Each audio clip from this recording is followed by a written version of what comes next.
Welcome to episode 7 of What Matters. This is Stephen Brantley. In this episode, I'll be speaking with Dr. Mary Hudson. Mary is a teacher and translator, and we discuss her recent article in Quillette entitled Public Education's Dirty Secret.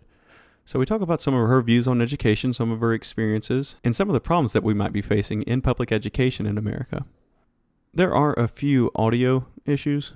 It's not that bad, but we are communicating remotely, and she is in Europe, so there was a little bit of lag time, but overall, I think the audio turned out fine. But I do want to apologize for any quality issues there. You can find What Matters on your favorite podcasting platforms. We're on YouTube, Spotify, Google Play, iTunes. So follow, subscribe wherever you like, and please be sure to share on social media. I have a Facebook page for the podcast, and you can follow me on Twitter at JS_Brantley. I hope you enjoy this episode of What Matters. This is the donation portion of the podcast. If you've heard it before, feel free to skip ahead. If you haven't, I'll be sure to keep it short and sweet. Basically, it costs money and a good bit of time to produce this podcast. I really enjoy doing it, and I'll keep it up as long as I can. But a good bit of cost goes into it. I pay monthly fees for podcast hosting, and I also do a good bit of research for each of my guests, which usually involves buying a book. I keep an Audible subscription. So any support that you guys may provide would be much appreciated. You can find a donation link on whatmatters.libsyn.com. That's whatmatters.libsyn.com. And you can either just send a one-time donation or set up a monthly donation of a few dollars. And if you in any way can't financially support it, if in any way it'll be a strain on you, then please don't feel like you need to do it. And you can definitely support the podcast in other ways, and that could be by just sharing the podcast on social media and talking to your friends and family about it. And any support at all that you can provide is much appreciated. And if for some reason you don't want to donate via PayPal, then just let me know, and we can definitely work something else out. And when you go to the website, there is a donation button in the top right-hand corner of the page. And I will also include a donation link in podcast descriptions. And I'm asking for donations because I'll never have advertisements on here. I believe that a lot of the problems that we see in media today are rooted in the advertisement model. So I'm going to do this simply on a listener support basis. So I want to thank you for your support, and I hope you enjoy this episode of What Matters.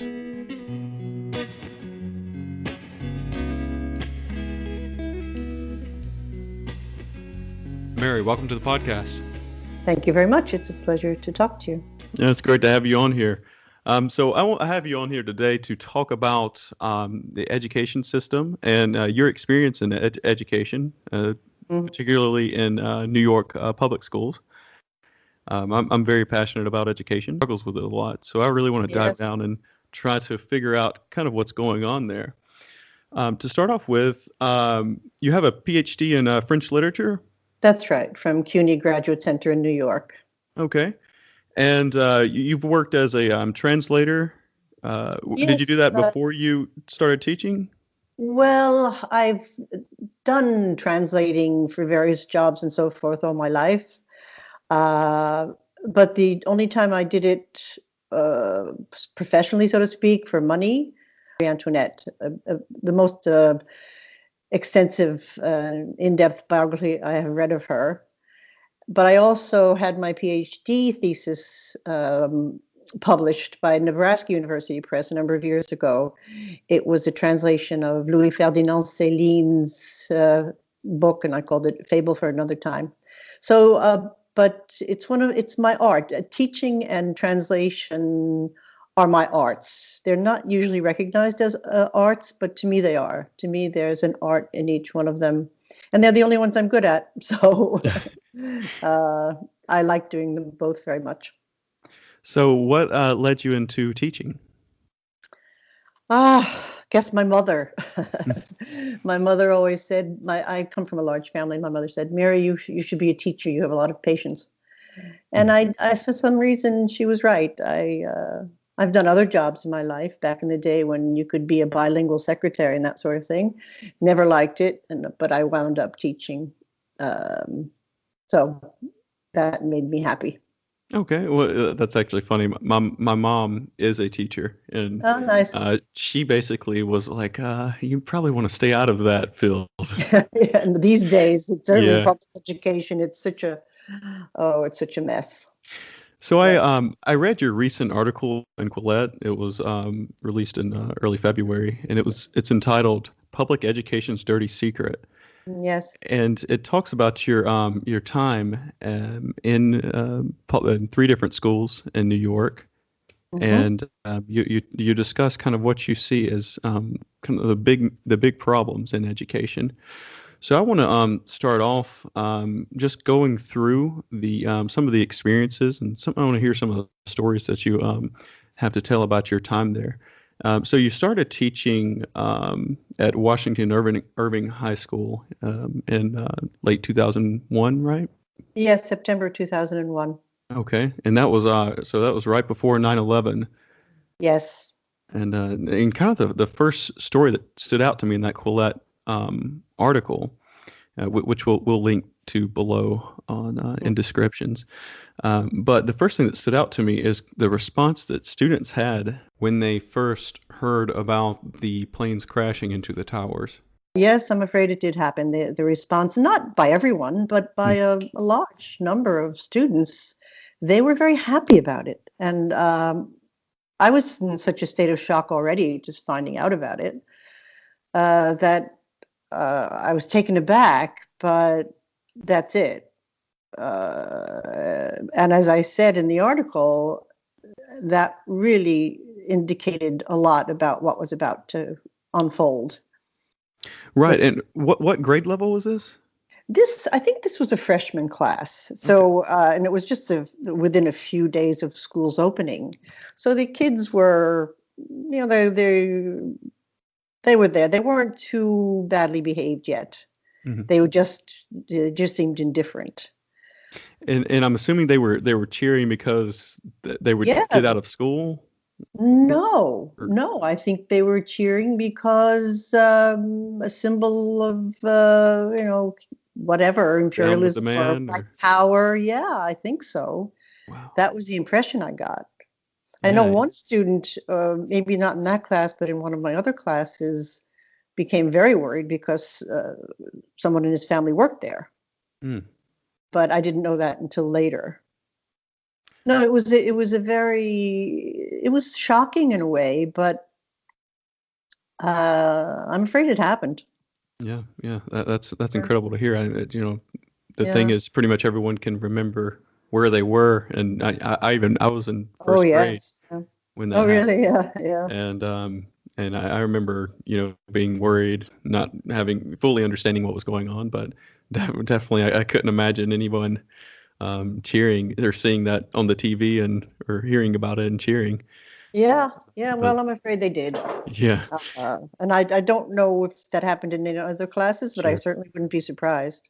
So you were there at Washington Irving from 2001 to 2004. That's What was the school like there? hellish. Mm. It was a zoo. It was a complete, well, maybe I shouldn't say that word. It was hellish. It was in, it was run by apparatchiks, people who didn't have any control over the school at all. So it was run by the students. The students were free to refuse to be educated, unfortunately, Hmm. and they made life hell for each other, basically because they deprived a minority, as I said. I think were responsible for bullying the others into submission, Hmm. into refusing. There was a real ethos of rejection, the best term I can think of to describe the general atmosphere in the place on the part of the students. And in a way, you can understand why they rejected so much about a life in America. But as I told them, hey, kids, this, it's the only game in town. This is your way out. Stop doing this to yourselves. But it didn't work by and large. And I know that people I failed got high school diplomas. Mm. And they had to have failed so many other courses, even though they were, what's the word, curved. Right. So the people who did soldier on and try to learn something tended to pass, but the level of learning that went on was so low. It was very sad. And what do you think was a? I'm sure there are many different causes for this, but you said it was a pretty large school, Oh, it's huge. Yeah. and there's a lot of violence that was going on there as well. Oh, yeah, absolutely. I think they did have a program or two for very, very disturbed children. But not everybody was like that. They also had an international baccalaureate program, which was short-lived, which was how I got to know about it, actually. It didn't last. What's that expression? A rising tide raises all ships. Doesn't work Mhm. that way. Mm. Unfortunately, that program folded within 2 years, I believe. It's just the predominant ethos was, we're not doing this. It's And it was actually so self-destructive. it's actually interesting that you mentioned the rising tide raising all ships. That was when No Child Left Behind was implemented, if I remember correctly, in 2001. Did you Yes. start to see some of those policies directly affect the classrooms? No, I don't No. even know what they were. There was Hmm. no change whatsoever. It's all lip service. Nobody in power wants to admit what a failure uh, public education has been, especially for the most vulnerable, and the minorities since the 1960s. And I've thought a lot about this, and I saw the results of it, and I think it's directly due to policies, laws that have been in effect since then. I don't know the laws inside out and backwards. I'm not a lawyer. I've tried to find out a bit about them, but I just know they're in effect. And everything was discriminatory. You can't do this, you can't do that because it's discriminatory. Right. So I was looking at some statistics leading up to this interview, and I did see the education rates or the testing, the scores of different ethnicities, and I saw whites scoring higher at several different age range than both blacks and Latinos. Mm-hmm. And so it does seem to be there's some cultural issues going on there. Now, I guess Yes, the of big course. thing is to determine whether it's coming from legislation, if it's coming from the cultures themselves, if it's coming from some sort of racism. And do Well, you clearly, to me, there's a mixture of all of that. But most important is the legislation we work under. Parents do their job as parents. Parents are not formal educators. It's the job of the school system to formally educate children. Most parents can't teach their children more than they've learned in eighth grade. mhm, I probably couldn't either, except for a few subjects. But so it's the school's job to formally educate children, no matter how difficult or resistant the culture they come from is. Uh, so let's take our adult responsibilities here. I think that the parents did a fairly good job raising their kids. They came to school well fed, well groomed, clean, with good clothing. The parents are doing their jobs. It's not their jobs to teach them mathematics or history, etc. So I don't blame the culture as much as other people might, although that's certainly a factor. There are many students came from families where there was also a culture of rejection, but I don't think that was the majority of the families. It's the school system itself to say, hold on, this is not acceptable. You are here to be educated. You have to be educated for your own good, for your family's good, for your country's good. Now let's get this job done. Instead of pretending that they're educating these children because for fear of me calling racist or whatever. But listen, if I had $1 for every time somebody called me a racist, I could buy myself a nice car. I don't care. I know who I am. I was on the March on Washington, by the way, in 1963 when Martin Luther King had a dream with my father and one of my sisters. So I don't care who calls me a racist. I know how I think about these things. And I'm extremely heartened by the fact that there are a number of Black intellectuals whom I listen to and I agree with. I mean, the greatest American intellectual alive, I think, today is Thomas Sowell. Certainly, he's the granddaddy of them all. Mm-hmm. He's a Black American who had a very good education. So there are a number of, and they're not self-hating Blacks, as many ideologically motivated people would have you think. They're extremely erudite, articulate people who say, hold on, this is not right. Why do you expect less of children because of the color of their skin? That's what it basically comes down to. For fear of not being seen as politically correct, I'm sorry, that's really a bad reason. Right, and I've actually seen on Twitter, some people calling you racist, and I'm sure I think in the comments maybe of the Quillette article as well. I'm not sure if I remember seeing it there or not, yes, but I think so. Less maybe, but it happens in my own family, by the way. So wow, yeah, absolutely. It's younger people basically, but it's kind of absurd to me for them to say that, because if they read your article, they could tell that you really appreciate African American culture, and especially people like MLK and James Baldwin. Oh yeah, I love James Baldwin. He's one of my favorite writers. Yeah, it's so silly. I mean, I can't even pay attention to those people. Right. And I'm sure that it just represents, I mean, the people that are on there commenting are probably the most extreme people anyway. Well, yes, they are. But I come from a highly left-wing background, very, very much so. But I've kind of been excluded from it, even by friends and family. There are people who will not speak to me anymore because they call me a racist and a right-winger. Sorry, that's not what is happening.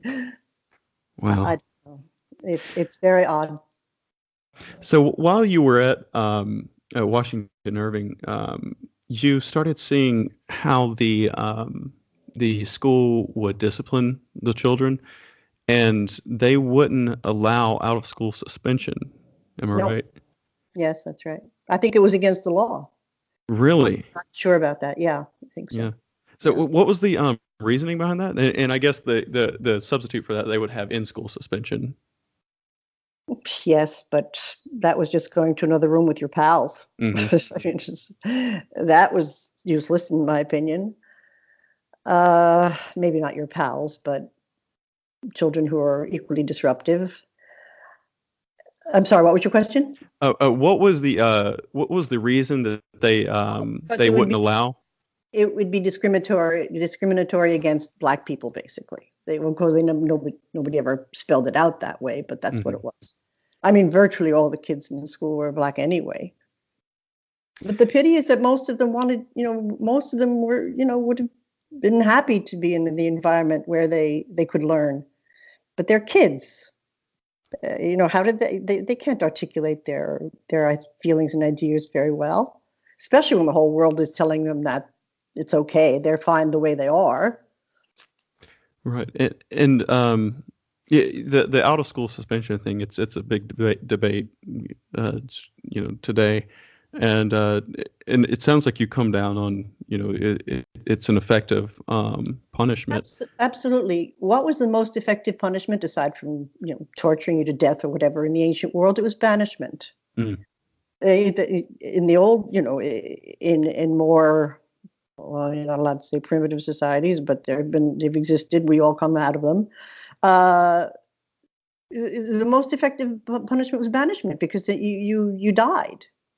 And if kids were not allowed in school, for a few days, as I told you, happened in Texas, and I think it was a Black principal my friend had, he had better results. My friend was saying, "This is crazy. This is the only effective punishment we have."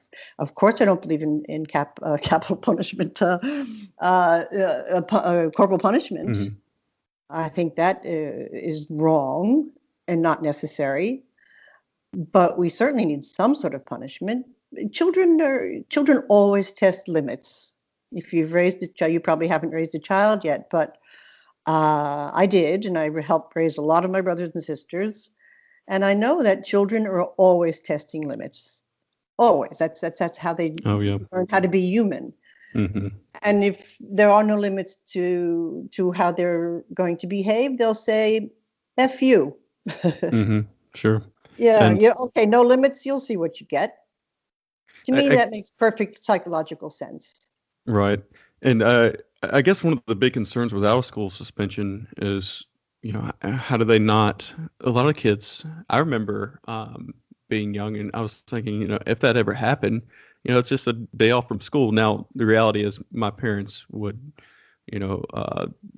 not be very happy with me. I would get, a pretty severe punishment for that. Yeah, But how do we deal with that? I'm sure a lot of kids really just don't mind out of school suspension. they would. I believe me, they would. They would absolutely mind it. Maybe 3 days should be the lower limit, but they would be bored stiff without their pals. They come to school for their Mm, social life, not to mention sports and sex. right. So no, no, no, no. That would be a highly effective punishment, I think. Okay. And I guess and there's also that issue of them falling behind in any schoolwork. Yes, but who cared Right. in the system Yeah. as it It is? sounds like in those schools that they were falling behind anyway. Of course they were. Absolutely. Yeah. That even falling behind is not the word for it. Mm, They were inattentive, most of them.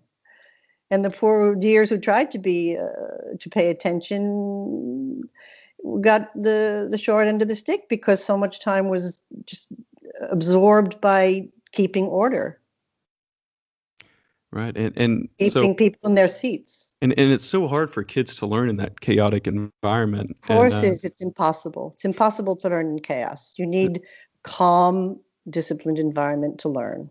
especially with the you actually describe with the level of violence there. You actually described that. So there were metal detectors at all the doors, Oh but yes, they yeah. would still sometimes get guns through, perhaps, and then girls would smuggle razors through. Yes, yeah. That was what was happening apparently often enough. And there That's were there were fights all the time in the you. hallways and so forth. You talk some about how violent the girls could be. They were more vicious and nasty than violent. Mm? They were verbally abusive. The boys, I don't recall the boys being that abusive verbally. They just ignored me. So, but they were allowed to behave this way. And whose fault is that? It's the people in charge. And the teachers are not in charge, believe me. The teachers have had no power in the classroom, Yeah, and the no expectation, authority, no respect, right? And the because we're the little expectation guys. for teachers was primarily just to try to get them to sit down and be quiet, and that was all that was Yes, that's asked of you guys, right? absolutely. Nobody said it in those that many words, Right. but that was the reality. Right. Yes. There was so much non dit, as the French say. There's so much that you were not allowed to say, and still true today. So, what ended up causing you to leave Washington Irving? Uh, well, I was helped by the United Federation of Teachers to find to get an interview at Brooklyn Tech. Uh, I had gone to bat for them because there was a stampede at the school in which I was caught and fell down. And to make a long story short, I went on local news that night to talk about the stampede, and which infuriated the principal. But the UFT then sent me for counseling, psychological counseling, which I didn't think was very useful, except they did seemed to be instrumental in getting me an interview at Brooklyn Tech. Mm-hmm. And I was accepted at Brooklyn Tech, and I spent 5 years there, which were quite, good years. Tend to have good students. They were fun students. They tested in and they wanted to learn. At the beginning, there was one principal who got fired, which was a good and a bad thing. He seemed like a very nice person to me. But one thing he had organized was an after-school program for disadvantaged kids. And I always stayed late to finish, that, schoolwork, not to bring it home. So these kids were really, really rowdy. And when they came to school, they could be very, very disruptive. And then there was a new principal who came in, of whom I do not have a good opinion, but let's not talk about that. And he at least ended that program. And so a lot of the disruptive kids left the school. And And the other kids were fun. It was hard work, and the administration was really dubious, to say the least.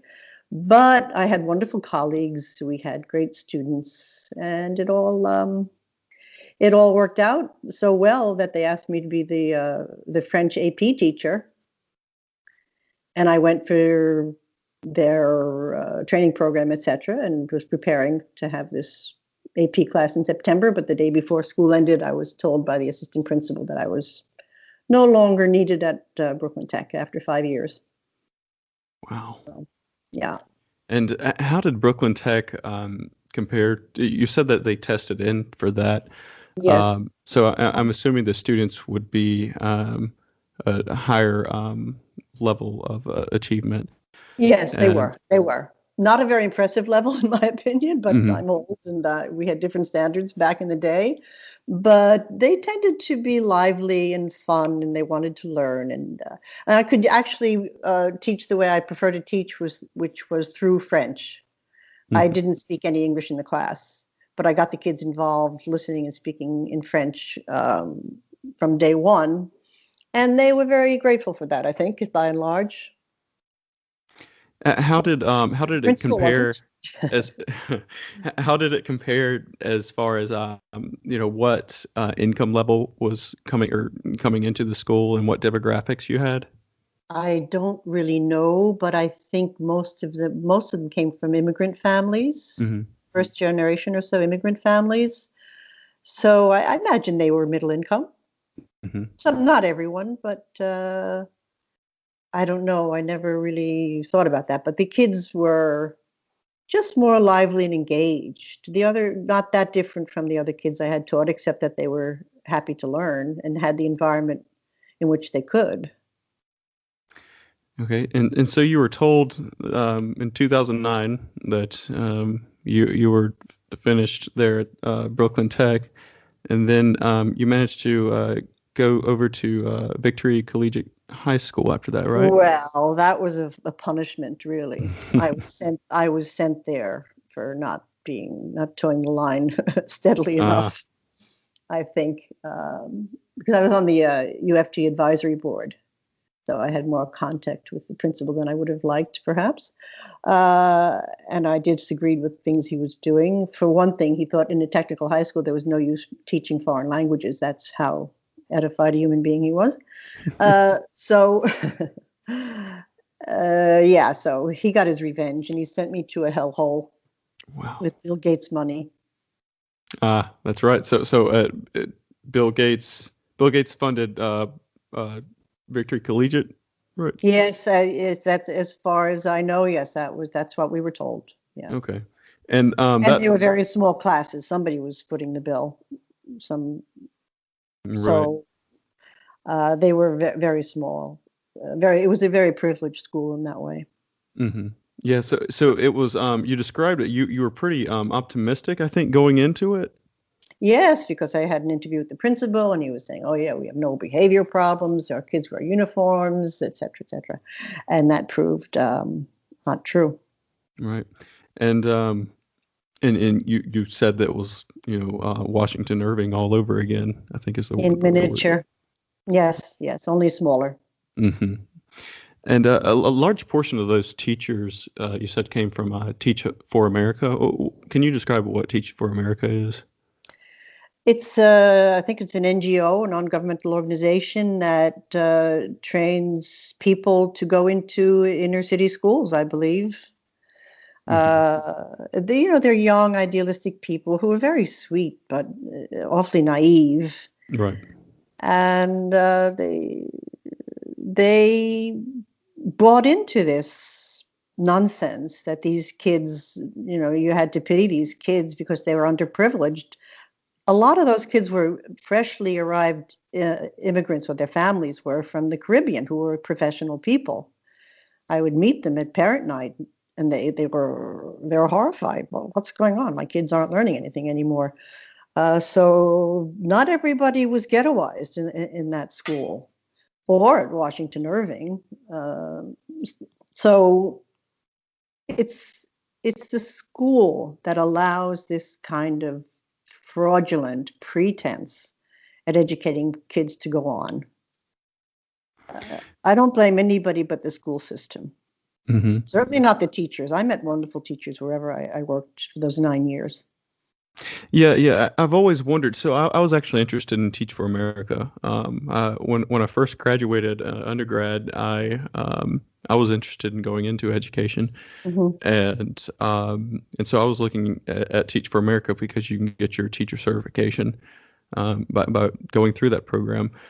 And Yeah. I was wondering about the quality of teachers that it produces, because it does provide sort of a shortcut to certification rather than going through an actual Yes. college. Yeah, I'm afraid I can't answer that question. I Right. don't know. I just knew a few of these young people who were very sweet, Right. Yeah. but um, I think they were chosen on the basis of maybe partly buying into this ideology of we can't expect much from these kids, poor things. Hmm. And And you only stayed there for a year, right? not even. Hmm.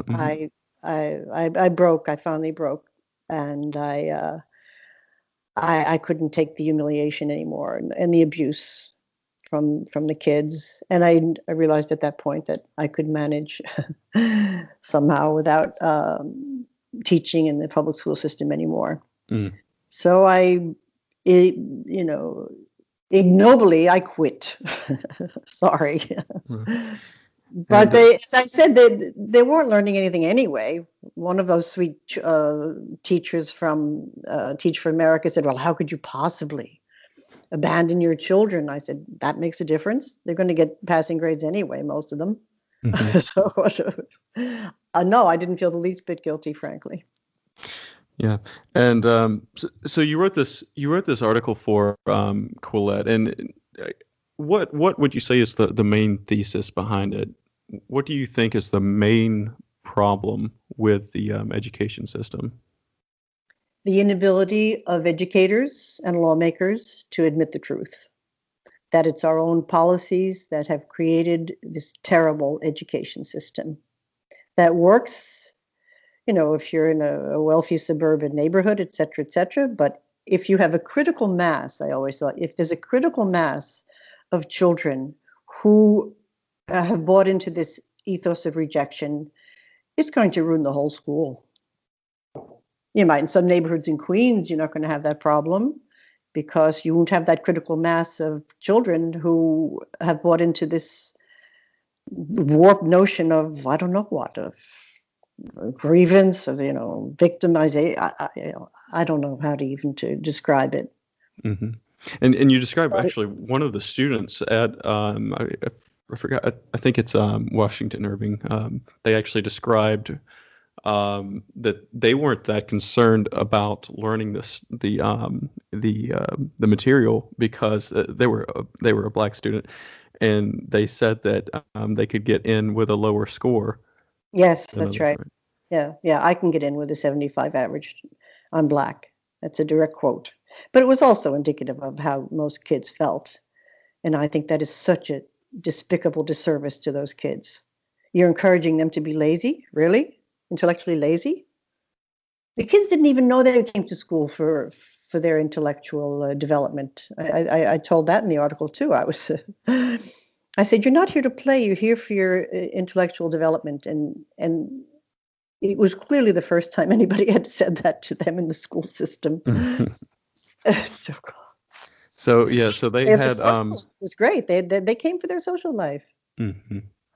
And so they have the I think George W. Bush coined this term, the soft bigotry of low expectations, and I guess Yes. that would Yeah, I'm afraid that he describes it very well. It was probably his speechwriter, Peggy, what's her name? Peggy Noonan, was she called? She right. probably coined that phrase. I don't know, Mhm. but it doesn't matter. I think it describes it very well.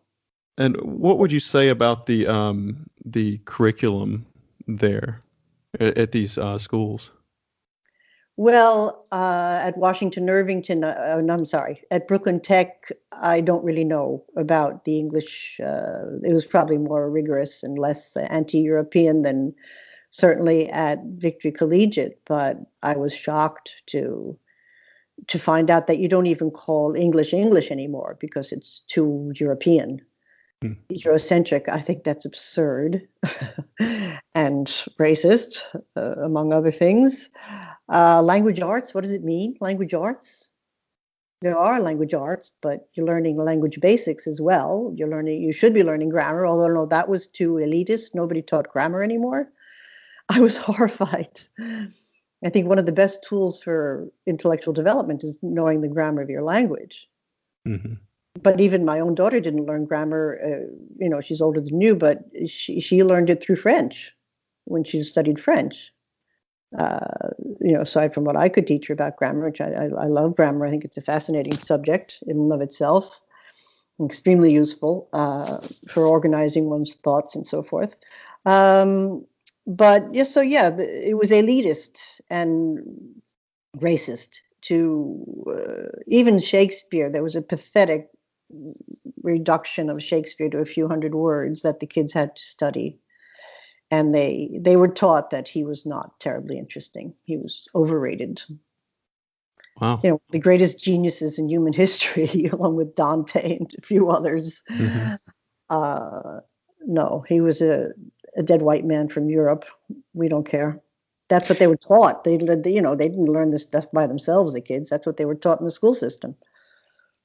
And you said that a lot of literature was excluded, and they were kind of substituting it with some other stuff that you didn't find was set very good examples. Oh, To, well, it's even not even terrible examples, but what made them think that these kids would resonate to things like that? Some of these kids were perfectly middle class. mm, Some girl living in some projects. It was very, very ghettoized, even though you're not allowed to say that word, apparently. But it's true. It was, and the writing was dreadful. I lived with a writer for 30 years. I know good writing when I see it. It was dreadful. It was just dreadful. It wouldn't give anyone a desire to learn to read good literature, because there are a lot of poets they won't even let people read anymore in school. English poets, for instance. mm. That's a terrible disservice. Really, it really is. You offer children what's best in literature, and the canon, as they call it, the Western canon, has produced some great literature. Unfortunately, we don't know enough about the canon in China or other places, but we certainly know about our own, and we should. But it's become really unfashionable to uh, even read the great works of art that the Western civilization has produced. It's racist somehow. It all just, ça me dépasse. How do you say it? I just find it so stupid. Mm. It seems like you do have to to find some sort of divide, or some you have to walk some sort of line to find out or to give the students something that will resonate with them and cause them or get them to achieve the most. But also You want something to set a high expectation, but also be able Yeah, to make them think that they can achieve that. yeah.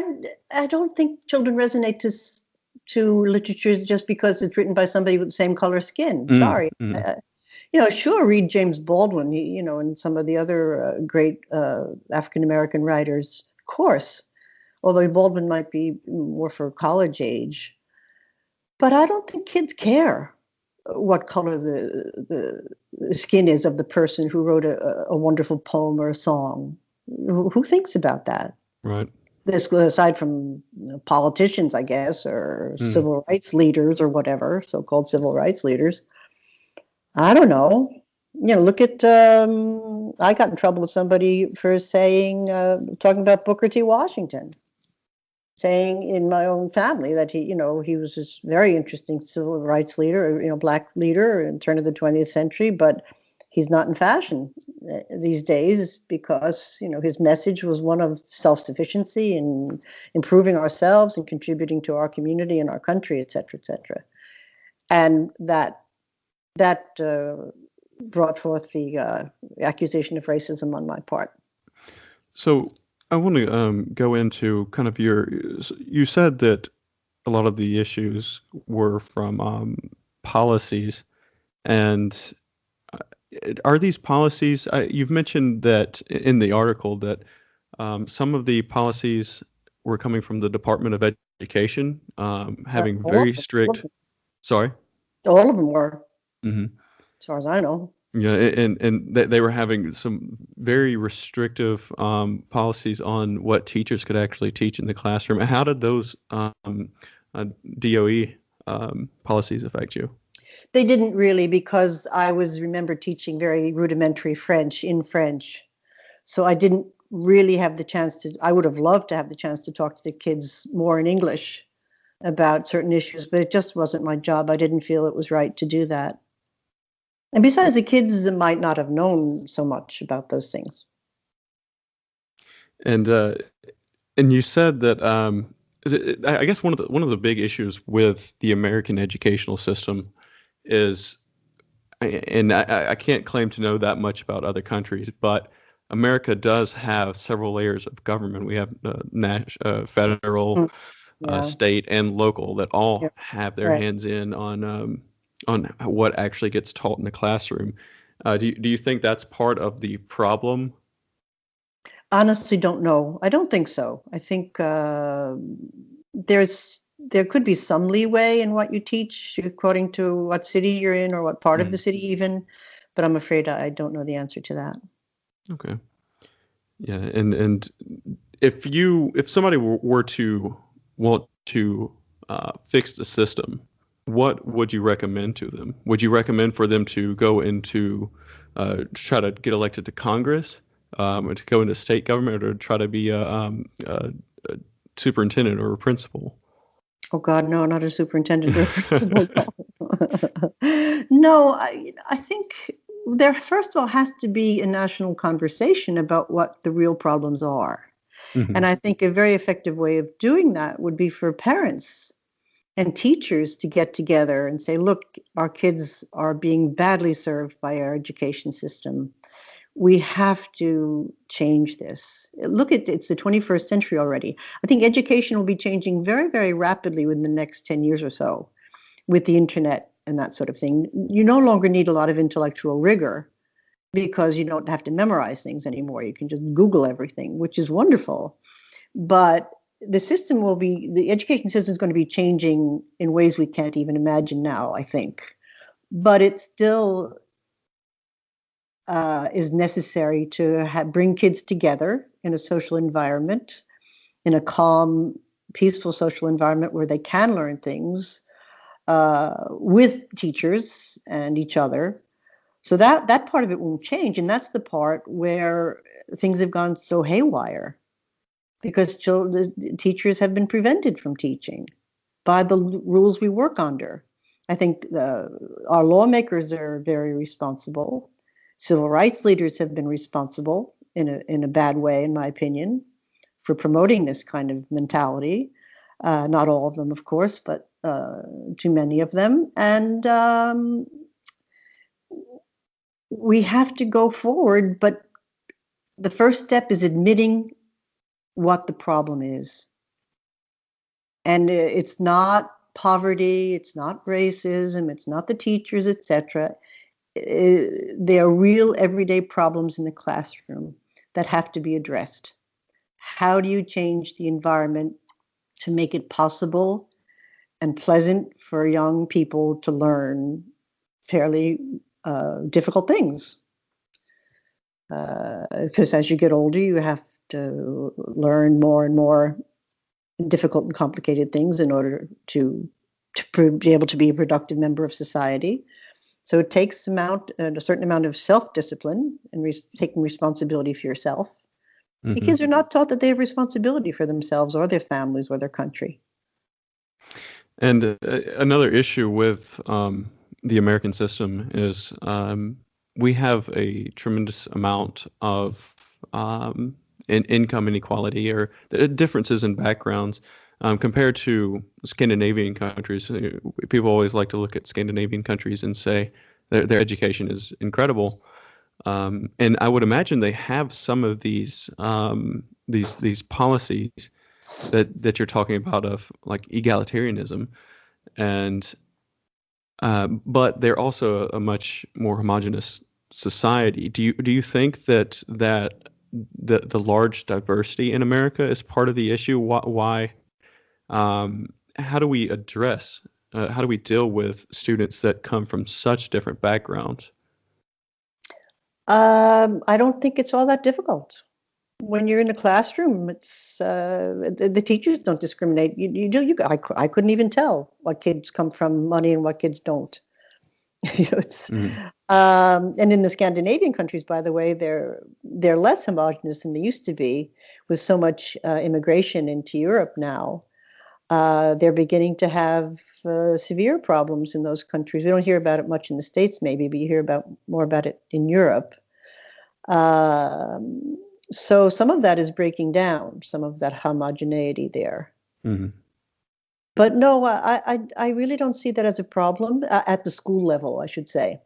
Yes, I think income inequality is a problem that has to be dealt with, but I don't know, I haven't heard of really serious or plausible, workable ways of dealing with it so far. And well, no, I'm certainly no expert on economics, but at the public school level, I didn't see much. I didn't see hunger. The kids would come to school finishing their Big Macs or whatever for breakfast. So, sorry, I just didn't see a lot of poverty, or certainly verging on hunger. Absolutely not. Do you know if those were those schools that you taught at were Title I schools?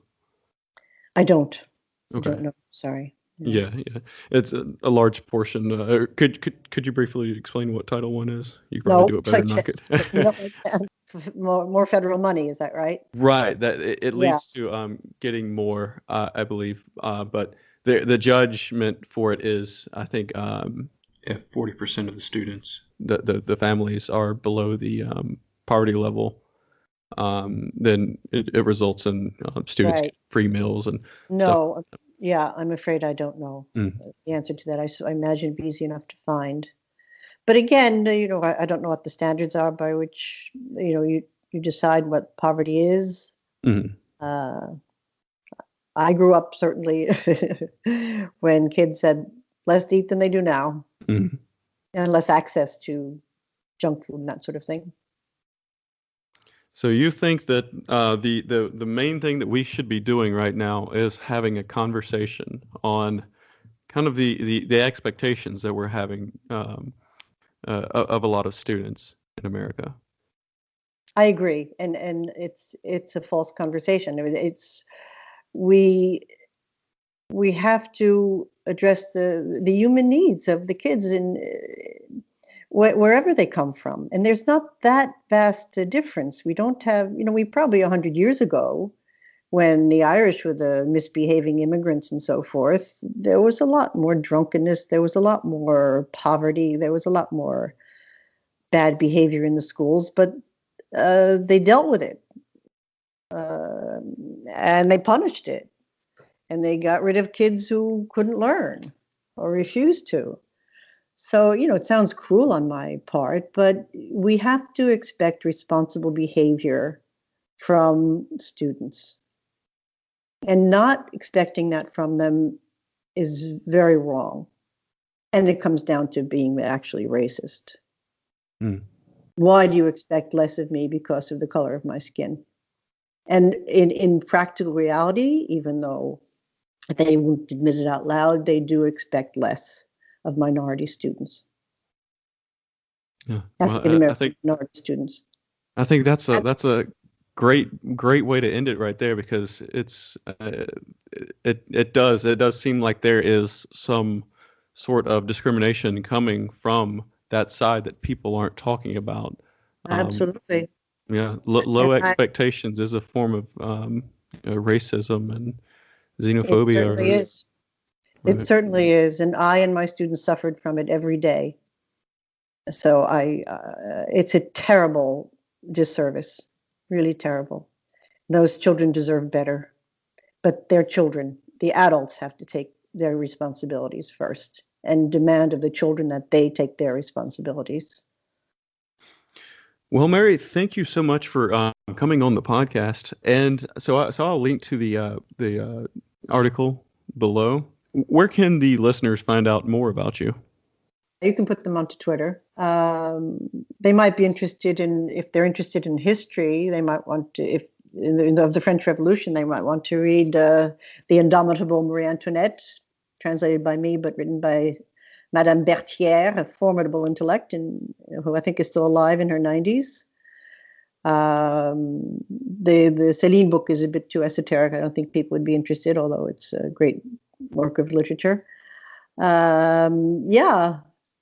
And they might want to read Misogyny, the World's Oldest Prejudice, which was written many years ago, and I got published posthumously by my late husband.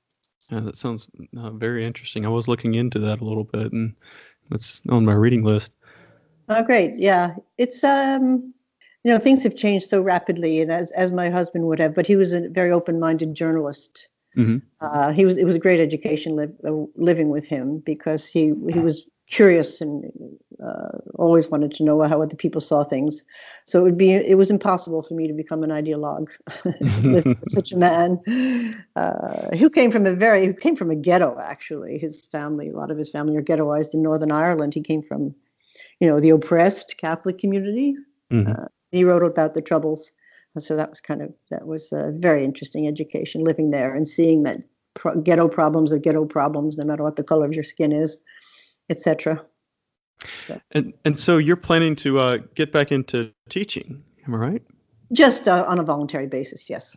Okay. Yeah, because I enjoy it, and I happened to run into some kids along the beach, along the lake. I live on a lake, and I was talking with a friend in English, and these lovely little young girls, about 12 or 13, started talking to us all excitedly in English, and it was so nice. And I thought, well, in schools they don't put the accent on listening and speaking. So I offered my services to the local mayor here, and I think they've accepted that I will do just a once a week for now course, and helping the kids learn some songs and dialogue, etc. in English, which will be fun. You're going back to your real passion of education. Yes, I'm very pleased about that. Well, thank you for coming on the podcast. I hope you have a good one. You're welcome. Thanks very much.